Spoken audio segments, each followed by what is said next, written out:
د ښځې د خولې واقعه چې څنګه ماښام کې د بیماری حالت کې هسپتال ته لاړه او هلته ورسره ډاکټر چلو کو او د نشې ستنې ورته ووهله او بیا ورسره غلط کار وکړو.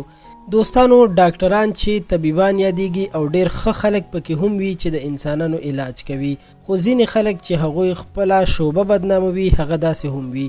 دا ټوله واقعه ښځې خپله شریکه کړې ده چې نوم یې نه دی ښودلی، خو وایي چې کله کله به مې طبیعت سخت خراب شو او ټول وجود به مې په درد و، ځکه چې زما لویه مسله دا وه چې زما 3 اپریشن شوي وو او بچي مې په لوی اپریشن باندې پیدا شوي وو. هغې ما ته ډیره لویه مسله جوړه کړې وه. په دغه ماښام مې هم خاوند سره خبرې وشوې، په موبایل یې راته وویل چې سبا به دې ډاکټر له بوزم، خو زما درد بې حده زیات شو. زه نږدې سرکاري هسپتال ته ورغلم. هلته چې لاړم نو ډاکټر په ځای ناست او نور مریضان هم نه وو. چې کله زه ډاکټر ته مخامخ شوم نو زما د چیک اپ نه پس یې وویل چې درد ډیر زیات دی، نو د دې لپاره پکار دی چې تا ته یو ستن وهم او درد دې آرام شي. د هغې نه وروسته به بیا اصلي وجه معلومه کړو چې درد د څه د وجې پیدا شوی دی. ما هم ورسره ومنله، خو کله چې ما ته ستن ووهله نو زه پوه شوم چې ډاکټر را سره چل وکړو. په ما باندې بېهوشي راله، خو زه پوهېدم چې ما سره څه روان دي، یعنې ډاکټر را سره غلط کار کولو.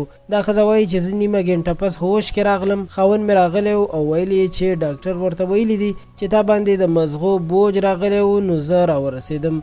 وایي چې ما ته د خفګان نه ژړا راغله او ډېر افسوس مې هم وکړو چې نن سبا په هیڅ چا اعتبار نه دی پاتې. د دې واقعې د شریکولو نه د ښځې مقصد دا و چې ډېر زیات احتیاط کول پکار دي. دا خو یو شرمښ و چې د ډاکټرانو نوم یې بد کو، خو په معاشره کې ډېر داسې نور شرمخان پیدا کیږي چې د انسانانو عزتونو سره لوبې کوي. هغوی د هم ځانونه هوښیار وساتي. د پښتو پوسټ د دې ویډیو د کتلو مو ډېره مننه کوم. دا وه د پښتو پوسټ یو معلوماتي او په زړه پورې ویډیو چې تاسو سره مو شریکه کړه. امید لرم چې تاسو به ترېنه څه سبق او څه پیغام اخیستی وي.